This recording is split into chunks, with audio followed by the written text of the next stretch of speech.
why people still love the vintage stereos until today. It's 2024 and it's new generation, but still a lot of people likes vintage stereos.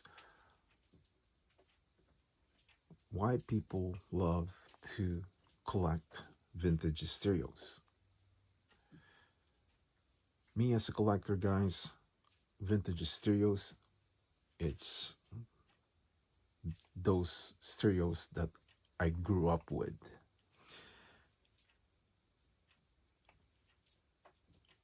When I was a kid, I already seen vintage stereos, and I grew up with vintage turntables, receivers, speakers, and I just love the sounds of the vintage stereos and the looks. Today, guys, today's generation, people are going for those small Bluetooth speakers because it's easy access, it's easy to use. You can carry it anywhere and you can play your MP3 music. Back in the day, guys, stereos like this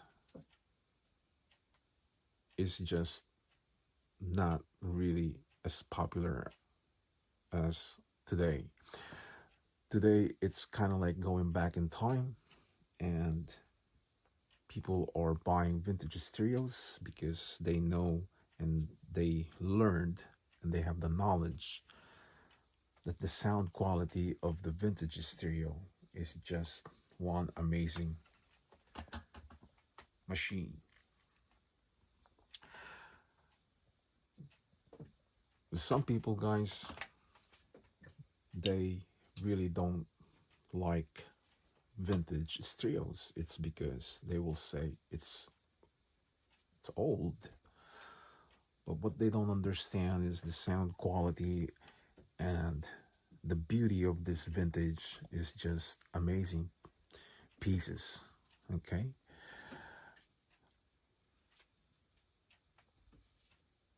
If they grew up with this vintage stereos and they know and they have the knowledge, they know exactly, they will know exactly why people collect vintage stereos like me. I love the vintage stereos. It's because it's one of amazing, stereos, and the knobs and the lighting and the beauty, the switches, the turntables, and you can see the beauty of the vintage stereos. So as a collector, guys, I collect a lot of vintage stereos because this is where I love and this is what I like to have in my place. I am now one of those high audiophiles that they spend thousands and thousands of dollars for their stereos. It's because they just wanted to have the most expensive stereos. And today's generation, guys, people are just talking about, things, but the meaning of that, you know, um, the subject that they're talking about is all about money. So they want to pay tons of dollars for their stereos. It's because they wanted to prove to themselves that they have a lot of money. And they just want to have those really high end stereos. But me, guys, I want this simple vintage stereos from the 70s because I was born in the 70s, and that's, the time and when I was growing up, and this is the era that, all this beautiful stereos starting to, you know, be popular, to start,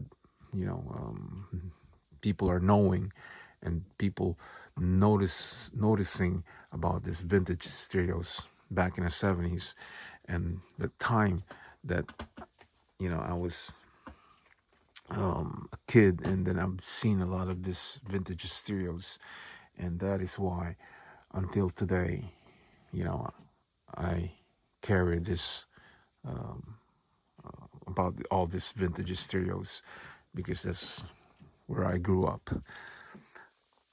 But people collect vintage stereos, guys, because there's many reasons, and some of people like, the looks, and some people like the sounds, some people like, you know the knobs. Many reasons, guys, why people likes vintage stereos and why people collect vintage stereos. The sound quality of vintage stereos, guys, it's just amazing. And the one reasons why I really like vintage stereos, I tell you guys why. Because the vintage stereos, guys, they use a big capacitors inside of the stereos, especially these Marantz. They have a gigantic capacitors and transformers. That's number one reasons why I like vintage stereos. And even Sansui, guys, they have some of those stereos, they have gigantic capacitors that can push a lot of power to your speakers and transformers and other, parts in that stereos. This is the most thing that I really, like about, you know vintage stereos, because they really put those big capacitors and transformers, and that is why it could, you know blast those speakers a lot of power.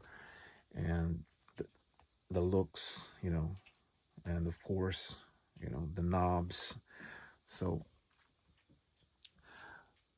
when you're a collector, guys, you will, not only like a couple brands that you might say, I like Sansui or Marantz, or Pioneer. There's many stereo receivers out there that, different brands, and they are good. Not only Marantz, not only Sansui, not only Pioneer, but there's more. There are a lot of vintage stereos that some of them is you can't even find it or see it anymore, because there's so many. So I collect, Marantz, because that is a high-end stereos, and I decided to have Marantz because I was upgrading my, you know, hobby, and I want to go for the high end, and I bought maybe 4 or 5 Marantz, and then Sansui. I have, maybe 3 or 4 Sansuis, yeah, and it's really good. And I have Pioneer here, and I have Luxman, Lafayette, Sony, Harman Kardon, and these are good stereos. And even here, guys, I have this beautiful JVC. I'll never sell this because this is very nice, and these are made in Japan. And you see the BU meters there. It's a beautiful piece, guys. So I, you know, I preserve this, and I don't know how long would I keep it, until I sell it. But this is my collections, and I love this system that I have here, and the sound quality, and my speaker here from Sansui SP 1500. It's a beautiful, beautiful piece, and I love listening to my records here. And my records here, guys, is all somewhere down here. This is my records collections here. Yeah, and I have some more up there, new on the right side, used, as you can see, you can tell. And this is my uh, tube amp. Yeah, so simple. I painted it black to look, different, and I'm happy. I love the sound of it. Very nice. So beautiful, beautiful, and simple setup I have here, but I don't go after those like expensive setup with gigantic and a lot of speakers and a lot of I try to get rid of my some of my stereos because there's so many. Before, I believe I have more than 50 stereos, and not only here in my music room but in my garage I stack some stereos there, and it's too much, and I start selling it. So um, I'm working on it, and there's more there, so I'm gonna have to sell that this summer and just get rid of the stereos that I don't really like anymore and get some money. So yeah, the vintage stereos, guys, people love to collect because the one reasons why is because that's the time when people are growing up, so they were young and they've seen these stereos from their father, like me, from their grandparents, or some like uncles, and they start uh, liking vintage stereos. So it's about the time. It's about um, when this stereos becoming popular, and those uh, people, when they were back in the 70s, they were growing up and they've seen all these stereos. So that's where they grew up, like me. I grew up with these vintage stereos, and that is why I'm into these stereos.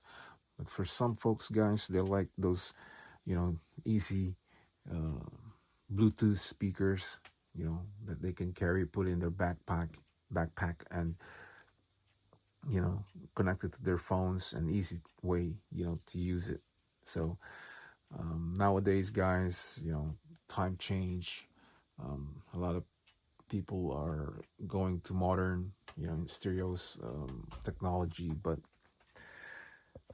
it's me, guys. I grew up with this, and it'll never, never be changed.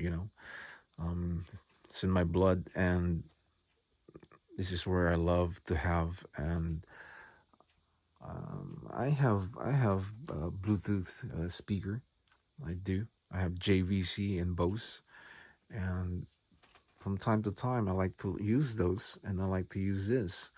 So it depends on my moods which one I'm gonna use, and I'll show you guys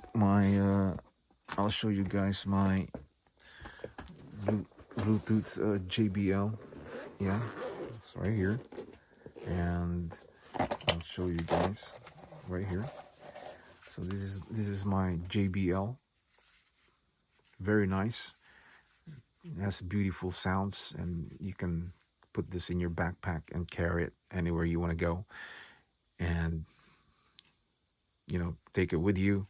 Go to the park or the backyard, you know, anywhere you want, and you can connect this to your cell phone and You can play music. It's a very, very nice Bluetooth speakers. The sound quality is really good.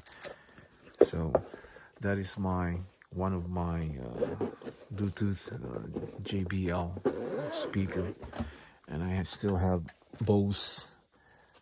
When that came out, I bought one of those, and I don't even know where I put it. I got a lot of stuff. Oh, it's right here. It's right here, guys, right there. So I'll show you this one. This one is a small one, but it has a beautiful sound, and I love the sound of this Bose speaker. This sound, the Sound Link. So here it is, guys. I'll show you guys right here. It's a very nice Bluetooth speaker. You can carry it anywhere you want to go. And but my JBL, I believe, is more powerful than this, because the JBL has bigger speakers and it's bigger than this. But this one has beautiful sounds, and I love the sound of this. And you can carry this anywhere you want to go. So that is my Bose speaker, Bluetooth, and that is what I'm saying. Today's generation has changed, but you know, still, I love vintage stereos. I don't like the modern amplifiers or receivers today, which, like those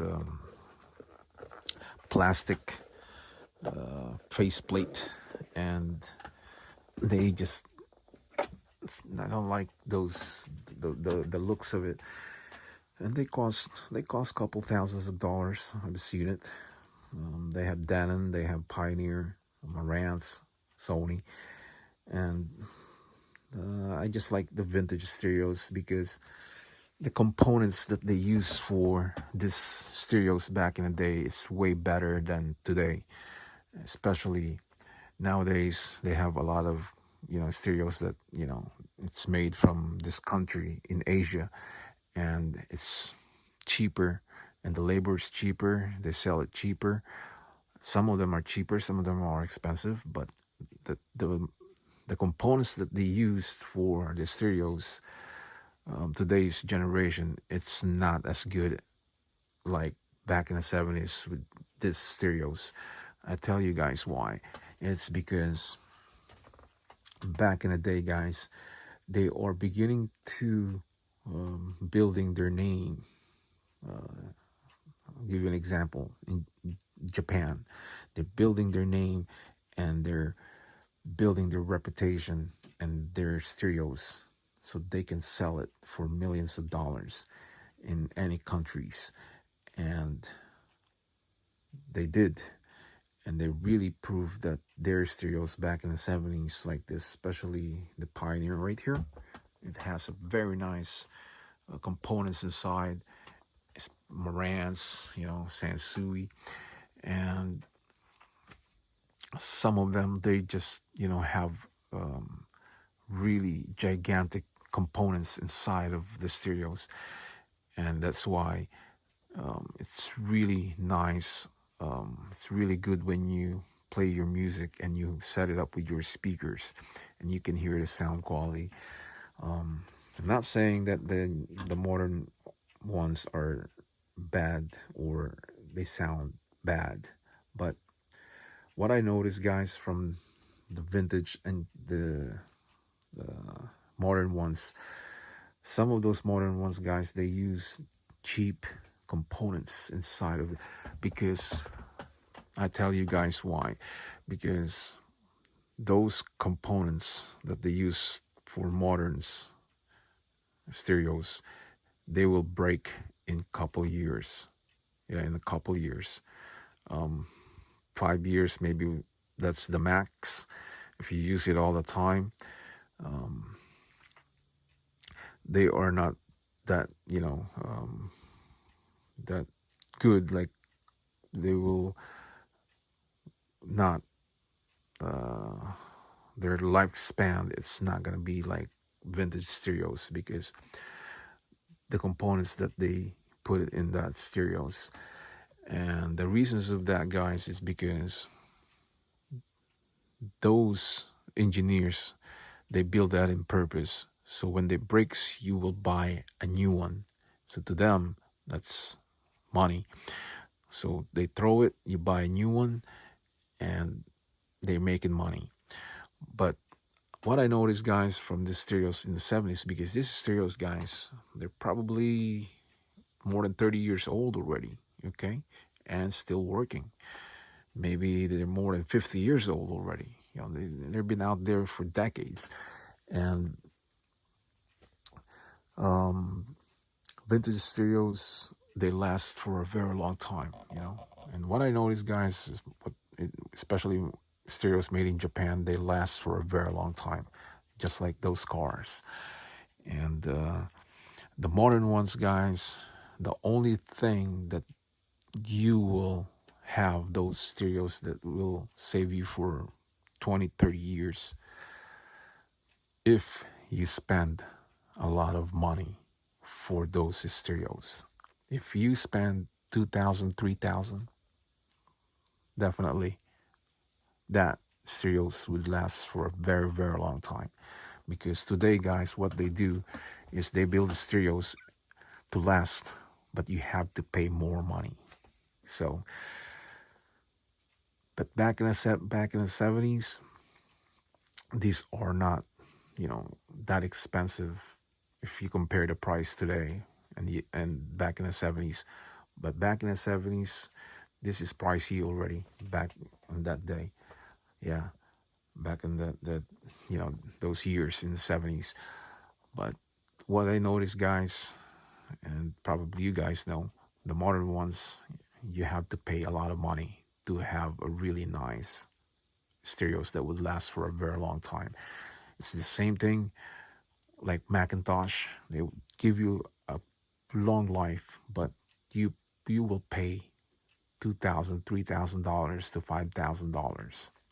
So I know all this, how it works. I know all about pricing. I know how, you know, um, the functions and the lifespan about stereos. I know all this. I have knowledge, and I know exactly. It's not a rocket scientist to figure it out to find, but some people don't know that, and some people have no knowledge about stuff like this, about components inside of the stereos, about what's capacitors, what's transformers, what's relay, you know, what's yellow, white, green, red cable wires where they connect, or stereo, tuner knobs inside of the spinner of the stereos. Some people don't know that, where those, all those wires are going, the audio outlets, the plugs. Some people don't know that. So this thing requires time and time and patience and learning about stereos. So some people don't have initiative or patience or time for this kind of stuff because they're not into it. So like I said, guys, people are collecting vintage stereos because for many, many reasons. And the sound quality. Me, I'm always about the looks and the quality, but number one, what I'm looking for a stereo is the components inside of this. If you open this stereo, you will see the components, the capacitors, how big, the transformers, and other stuff in there. And that is the only way you can distinguish if this stereos is powerful. You have to look inside.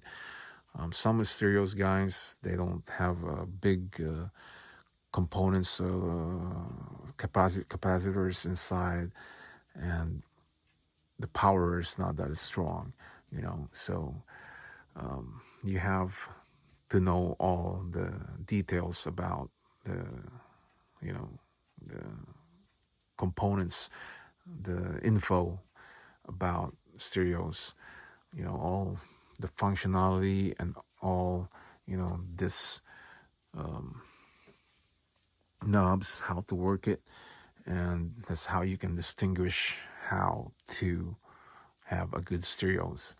So components, I mean, it's not easy. I mean, it's not, it's not hard. Yeah, that's what I was going to use the word. It's not hard to tell. You just open the cover, you look at the, capacitors, how big it is, and it will give you a powerful stereos. And sometimes, guys, the models, and the watts in the back, you have to look how many watts, the power of the stereo receiver. And these are the things that you have to watch out and, make sure to find out, so you can have a good stereos. The modern ones, guys, of course, they build, some of them are a lot of power, a lot of, strong power, but they are really gigantic stereos like Macintosh. They can throw a huge, a big, a strong power to your speakers. But the thing with that today, guys, now those engineers, they are so smart because they will build those Macintosh, and they will put a lot of power. They will put a huge capacitors inside of the Macintosh, and they can throw a huge punch to your speakers, but it will cost a lot of money. That's how the generation today now, guys, when you buy this stereos Macintosh, and they can throw a huge power to your speakers, and this is how they build now. The more power they build now, it's gonna cost more money, so that's how these engineers makes a lot of money from stereos. So there's many reasons why, many reasons why vintage are good, and people collect it. Many reasons why people up to this day, the 2024, love vintage stereos like me, because if you have knowledge about vintage, if you know anything about vintage stereos, and you have the, you know, um, you have this passion about stereos, about vintage stereos, when you love vintage stereos, definitely you will know all the deep, most of it. And you have, or not even, you will have knowledge about vintage stereos. So when you know that, then that's, you will understand, and you will collect stereos. You will collect vintage stereos because you know, you know, the story about vintage stereos. Yeah. So guys, another, topic here that I can share and talk about, and hope you enjoy your vintage stereos. Yeah. So thanks guys for watching, and yeah, um, collect the good stereos because they are good. Even they don't cost a lot of money, like audiophiles. You can still enjoy and have a nice vintage stereos from Sansui, Pioneer, and Marantz. Beautiful turntables here from JVC and Sansui. Beautiful. So there it is, guys. If you didn't hit the subscribers yet, please do, and I really appreciate that. And thank you for doing that. And I will see you again next time. So for now, say bye bye.